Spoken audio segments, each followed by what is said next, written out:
The world has known Sylvester Stallone as the man who never went down. But now, in the quiet of his late life, his own body is the opponent he can no longer knock out. Rocky convinced the world to believe in the wounded underdog, and Rambo transformed silent pain into an image of impossible strength. For years, he was more than an action star. He was the picture of endurance, the man millions watched when they needed to believe standing back up was still possible.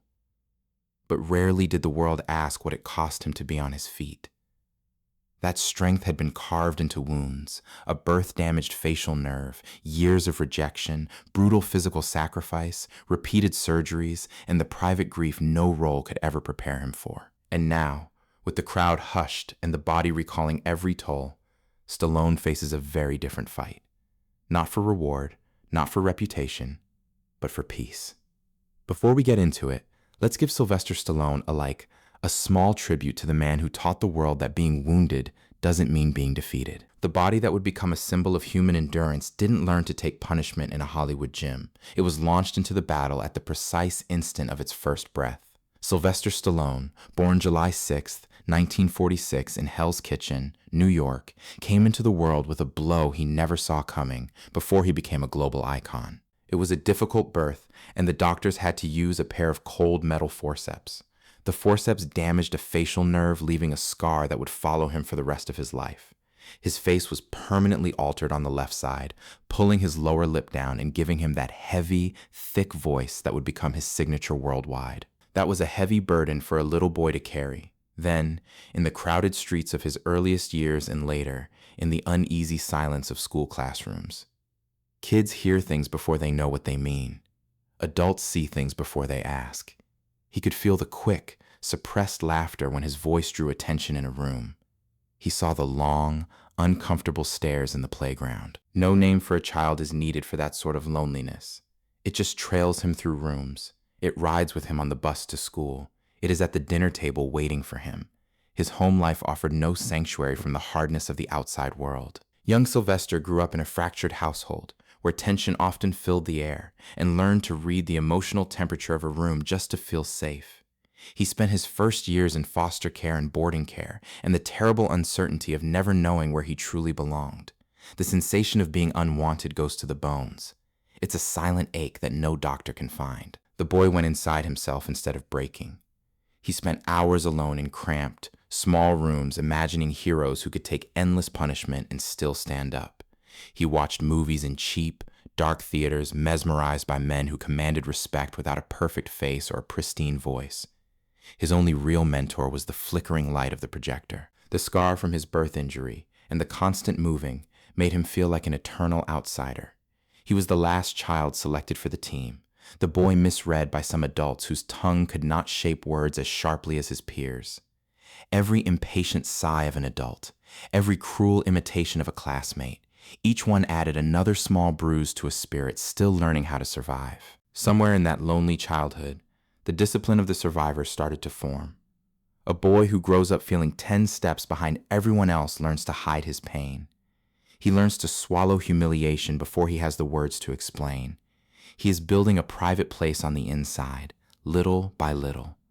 A place where the world can't get to him so easily. The trouble at school, the quiet isolations, the small acts of defiance, they were the confused language of a wounded child trying to prove he was there.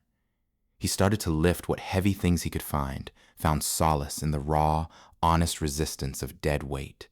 Every little burst of strength seemed to forge a shield around the sensitive boy inside him. The smell of rusted iron, old sweat, damp concrete in the makeshift basements was his sanctuary. By the time the boy with the crooked smile was in his turbulent teenage years, he'd already had a lifetime's worth of emotional tests.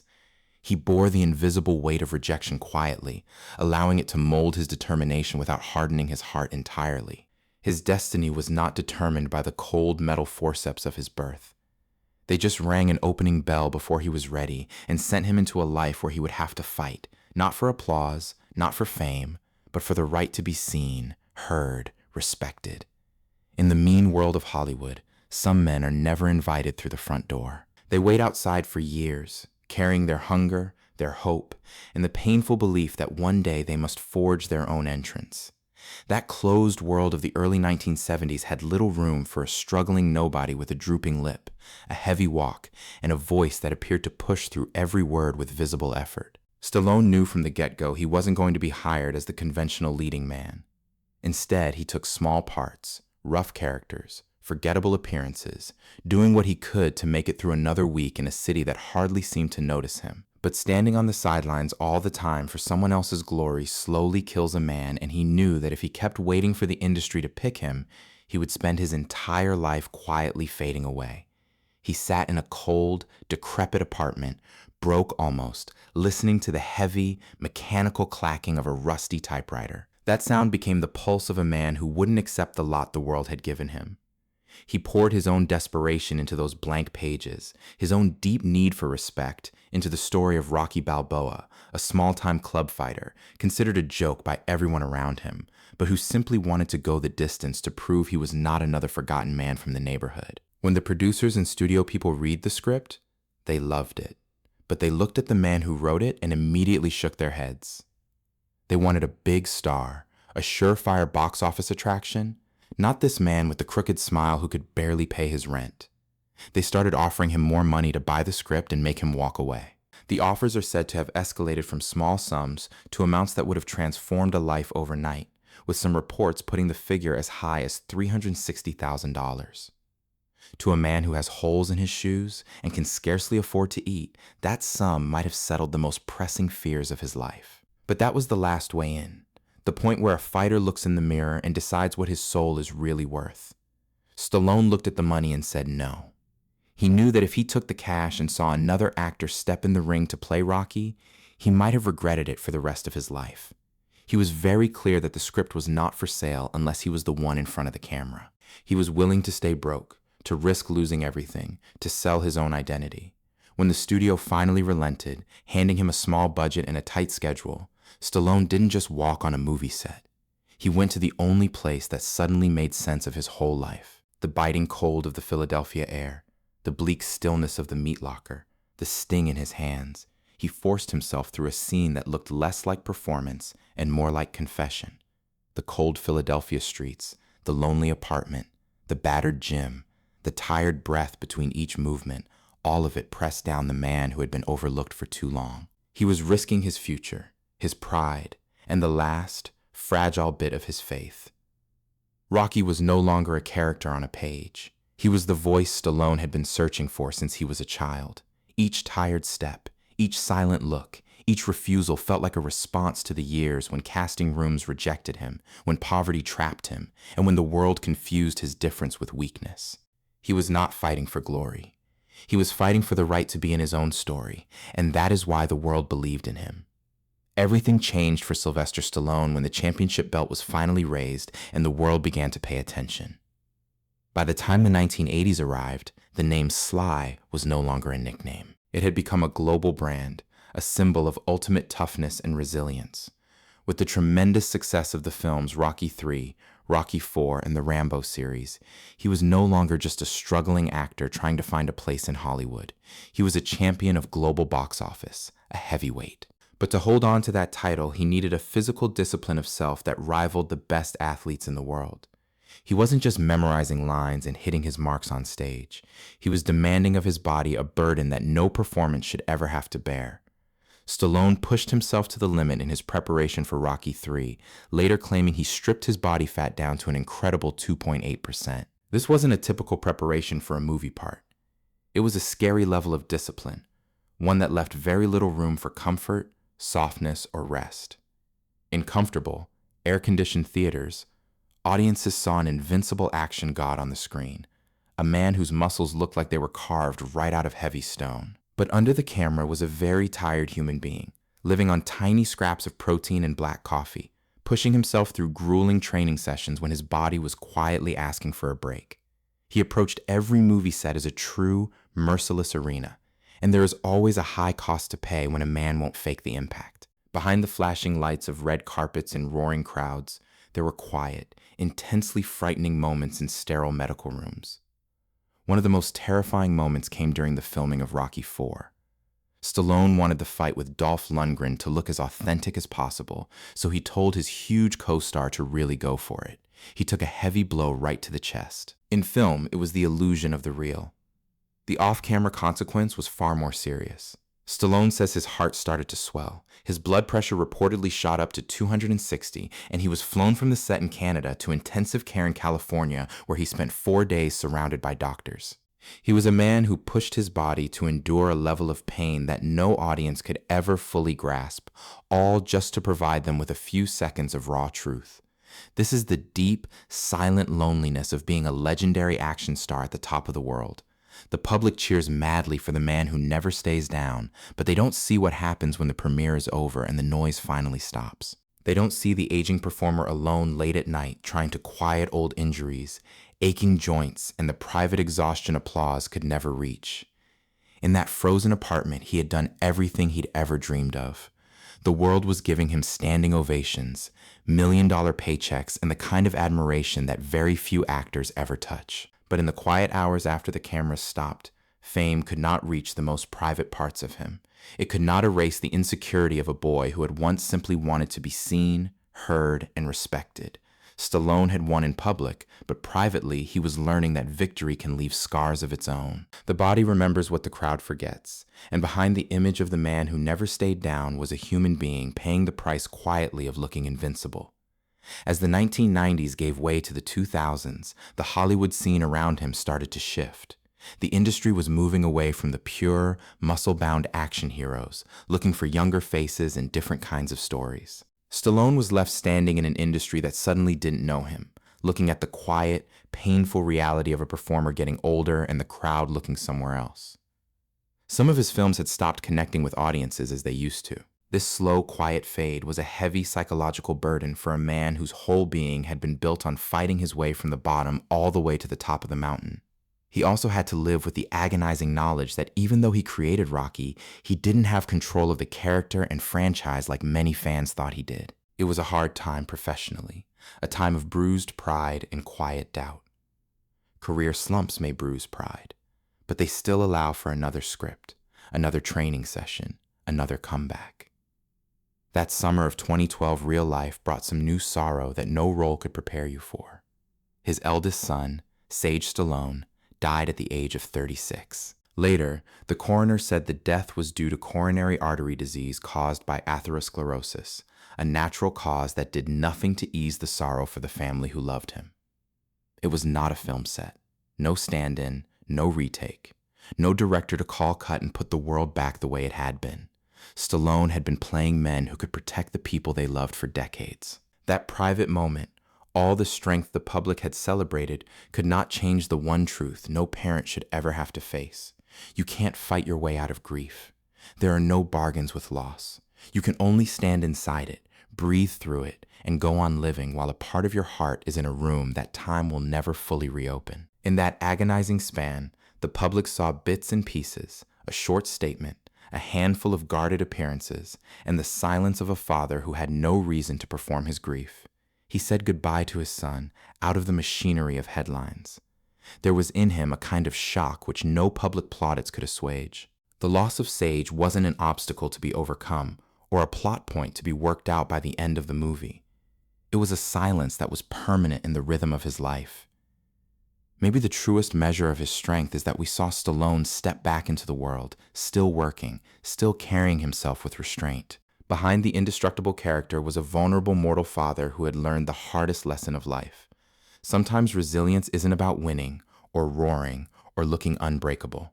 Sometimes it is simply the quiet courage to keep standing when love has left an empty chair that no success can fill. When the red carpet is rolled out and the flashing lights of the premiere finally fade, Sylvester Stallone enters the quiet of his own home.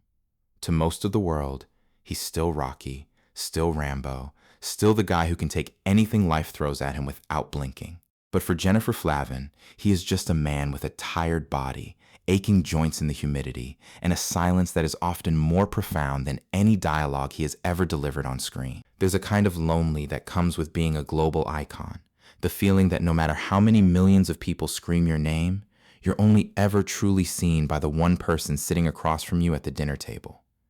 Jennifer Flavin has held that constant for decades, not as a fan or bystander, but as a silent witness to the man behind the brand. In those late hours after a long day on the set or a grueling press tour, Stallone doesn't come home to a cheering crowd. He returns to a life that demands he be vulnerable, which is often more difficult for a legendary action hero than any stunt he's ever pulled. She's the one who finds him when he isn't the indestructible person the world expects him to be. When the hero's mask falls off and what remains is a man coming to terms with the natural wear and tear of a life lived at maximum intensity. It's not the glitz and glamour of the action star lifestyle the magazines write about.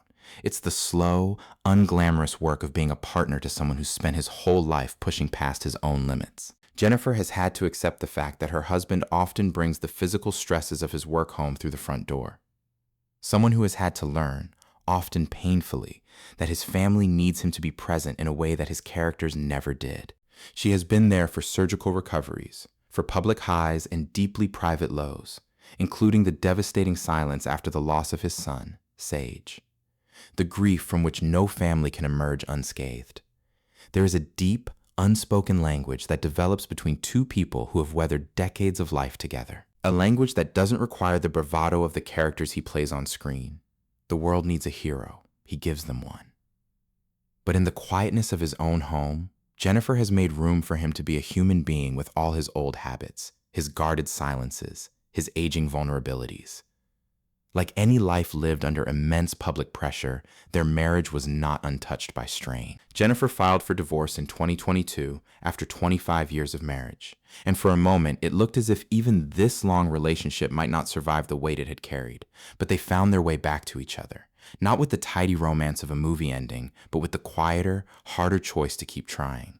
It's the kind of stable love that doesn't have to perform or impress. It's that feeling of having someone who knows that the man coming through the door isn't the man who saved the day on screen, but the man who needs to rest, needs to be heard, and needs to be understood without having to say a word.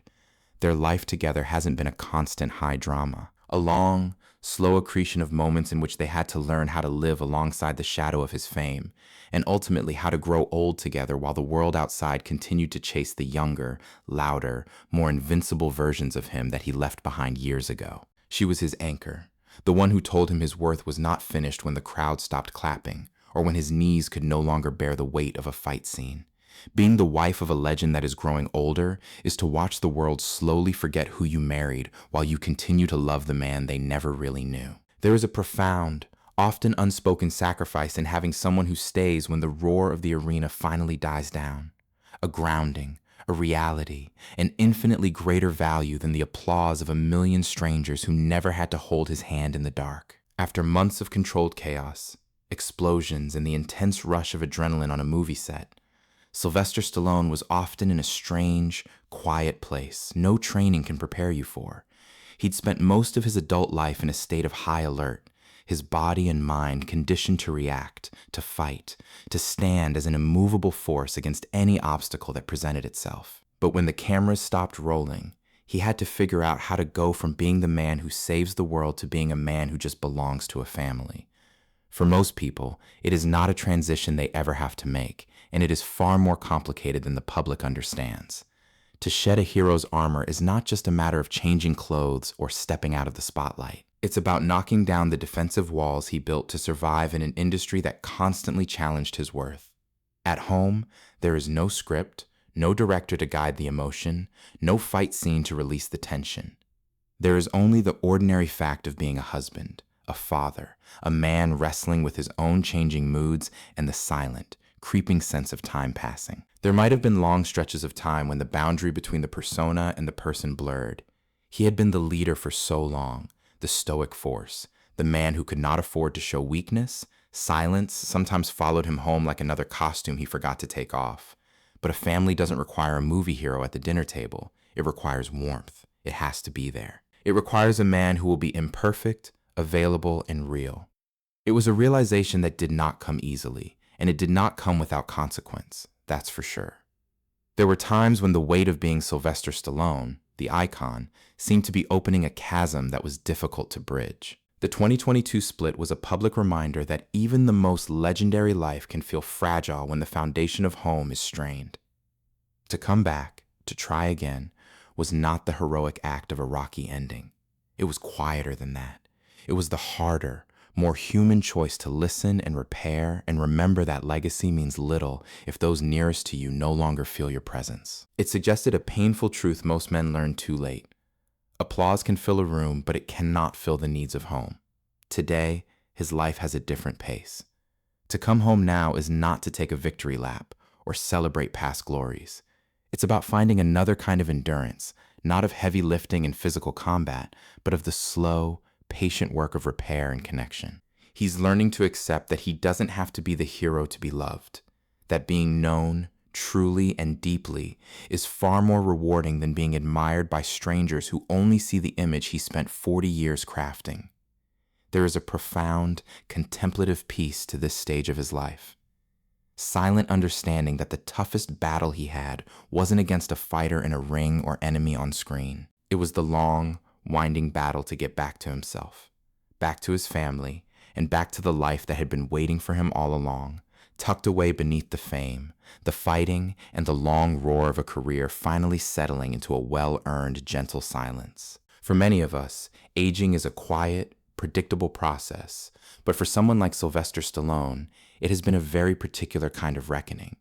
When you've spent most of 5 decades creating a career based on the image of a man who can't be broken, the reality of aging hits a little different. It's not only the gray hair and the slower reflexes. It's about the physical debt that's been accumulating over thousands of days of filming and fighting and pushing a human frame to its absolute limit. Action cinema rarely gives the body anything for free, and for Stallone, the bill has arrived in ways he can feel every morning when he gets out of bed. His body is not the indestructible statue that we saw on posters in the 1980s. It's a map of his professional history, scarred, metal, and the wear and tear of doing things the hard way.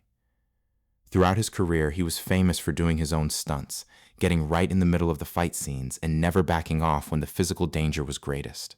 That devotion to the craft made him a legend, but it also meant he was asking his skeleton, his muscles, and his joints to absorb impact and strain that few bodies could absorb for long. He's been surprisingly open about the surgeries and long recoveries that followed, particularly the many operations on his back, the spinal fusions, and the metal plate put in his neck after an injury he sustained while working on The Expendables. The injury occurred during a fight scene with Steve Austin, and Stallone later admitted his body was never quite the same after that movie. Reports over the years have continued to detail the impact of those old injuries, including a 2025 report about a back procedure that left him needing a cane at a public event.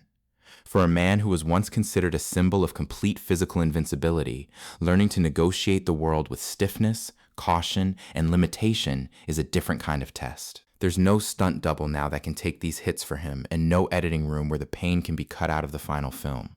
It's him waking up in the quiet of his home, feeling the stiffness of a life lived at full speed. This is not a tragedy to be pitied, but a testament to the reality that his legacy is not only on the screen, it is living inside the very body that he pushed to the brink. Now we see him with a slightly slower gait or a more careful way of moving, and we are seeing the hidden cost of the entertainment that made him immortal in our eyes. We see a man who traded in his body of flesh for a body of films which will outlive him. For most people, it will never be understood what it's like to be seen as the ultimate in human strength by a whole generation, and then have to confront that image against the reality of a body that just needs time to heal. He bears these physical limitations with a profound, wordless dignity. He does not hide them. He does not complain of them. He just keeps showing up, keeps working, keeps moving forward, even when moving forward is harder than it used to be. It is a reminder to us all that no one, however iconic or however powerful they may seem, is immune from the slow, inevitable toll of time. His career's best performances weren't just the ones where he looked unstoppable. These are the ones we are watching now, as he learns how to be human in a body that has done more than anyone ever asked it to do. It's the ultimate, most honest chapter of the legend, where the man finally gets to be more than just the machine, and where the grace with which he accepts his own mortality is perhaps his most impressive feat of all. When you get to that point in life where the noise of the world is finally a low hum and not a deafening roar, you realize that the trophy case of your existence is not full of the awards or the box office numbers that once defined your worth. For Sylvester Stallone, the measures of success have changed entirely in this latter stage of life. He has homes that most people only dream of, collections of art and cars that reflect the immense financial harvest of a life lived in the spotlight. But look at the way he carries himself now, and you realize these are not status symbols. Just the quiet surroundings of a man who has finally earned the right to breathe. Of course, he still works, but the nature of that work has changed fundamentally. A man who has spent 50 years in the trenches of film production doesn't just stop cold. When he walks onto a set for a project like Tulsa King, he's not trying to prove he's the strongest man in the room. He plays with the texture of his own age, using the weight of his years as a tool rather than something to hide. He understands now the audience is not looking for him to defy gravity. They are waiting to see how a man who defined an era behaves as the dust begins to settle. This skin he is wearing now is comfortable to see. No longer does he seem driven by the compulsion to match the speed of the younger, speedier stars, nor does he glare at the old posters on his wall with regret. He looks at them with the cool, respectful curiosity of a soldier looking at photographs of a battle he fought in another lifetime. He stopped trying to outrun the ghost of Rocky Balboa or the shadow of Rambo because he's finally accepted that those versions of himself were separate, necessary chapters, but they were never the whole book. His daily routine is not the brutal, punishing grind of the 1980s that pushed his body to the breaking point. It is a discipline of preservation. He is still a man who likes structure, who respects the start of the day, but the aim is not to become a machine, but to be a functional, present human being. His accrued wealth is a buffer for the cruelty of time, letting him focus on what actually moves the needle of his happiness. The ability to write, to create, to look at his family without the looming deadline or the crushing exhaustion of a stunt sequence getting in the way.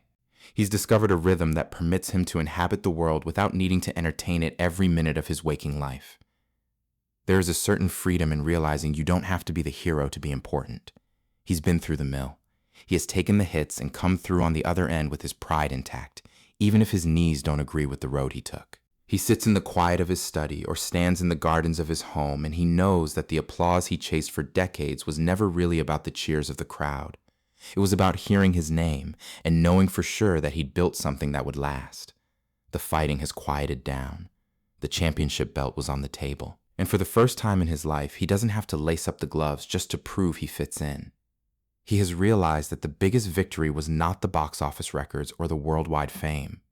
It was making it through all the versions of himself he had to leave behind to be the man sitting there today. He's made peace with the man in the mirror, and that's probably the hardest fight he ever had to win. The legend doesn't die with a bang or a cinematic explosion. It sinks into the steady, quiet beat of acceptance. We started this journey with a young man in a frozen apartment with little more than a rusted typewriter, a wounded voice, and a story the world was not ready to believe. From the life he built, it's clear the real achievement was never just the cinema screens, the box office records, or the iconic fight scenes that defined a generation. It was the story of a man who wouldn't let the odds write the last sentence for him. Each scar, each stiff joint, each surgical mark is a reminder that he lived much of his life as if running away was not an option. He stands today, not as a monument to invincibility, but as a living testament to endurance, and perhaps the greatest role he ever played was not the boxer, the soldier, or the action hero. It was a man's part learning to accept his own frailty while the world demanded he seem unbreakable.